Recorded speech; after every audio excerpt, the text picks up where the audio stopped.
Od roku 2022 je naša škola súčasťou programu Erasmus+.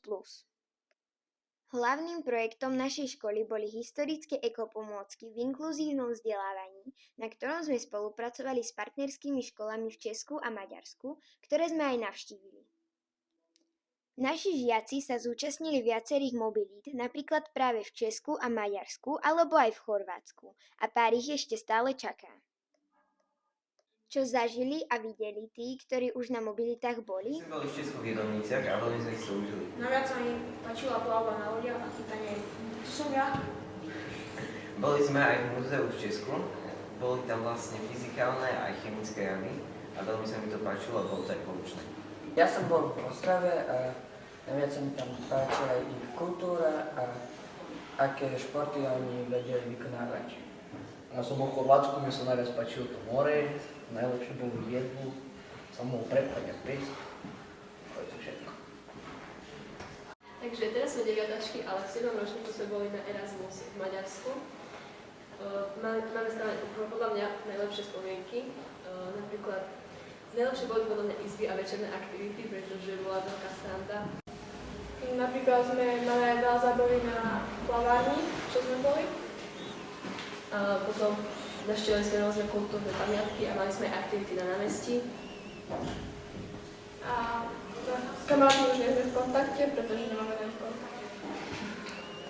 My sme boli v Česku v Jedomniciach. Páčilo sa nám, lebo sme mali plavbu loďami a lovili sme ryby.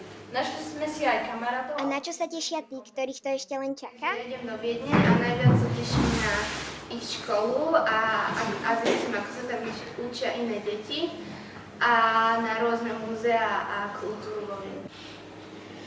My pôjdeme do Česka, do Ostravy a ja sa najviac teším na tie banské stroje z toho, čo som zistil, že tam bude. Neviem, na čo fakt teším, ale aspoň bude niečo podobné ako škola v prírode. Tam teším sa na obed a že bude mi tam zaujímavé. My ideme do Ostravy a ja sa najviac teším na to mesto a na klub. Ja sa teším na tú školu a som zvedavá, ako sa tam učia deti.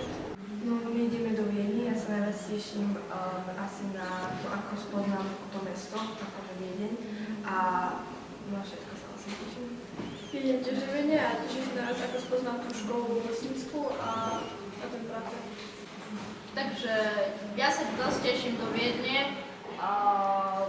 No tak tam chcem vychutnať aj ich jedlo, aj kultúru a sa povoziť trochu na ich metre a tak veci.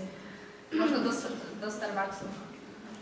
No takže ja idem do Viedne a najviac sa teším na Prater a proste do ich školy, že ako sa tam učia. My ideme do Viedne a ja sa najviac teším na rakúske jedlo, rakúsky šnicel a na peknú viedenskú kultúru. Tak ja idem tiež do Viedne a teším sa tam na jedlo, na kultúru a spoznanie novej školy v Rakúsku. Ja idem do Ostravy, do Česka. Ideme do Rakúska, do Viedne a ja sa teším na to, že ako spoznám, že jak sa nové školy učia a nové pamiatky. Ja sa teším zase na to mesto Viedeň, že ho aspoň lepšie spoznám a budem aspoň vedieť, kam idem a spoznám veľa nových ľudí v škole. Pre všetkých žiakov aj pedagógov je projekt veľkým prínosom. Spoznávajú nové krajiny a ich zvyky, nové školy, kde si nájdu kamarátov a zažijú veci, ktoré ich posunú dopredu na celý život.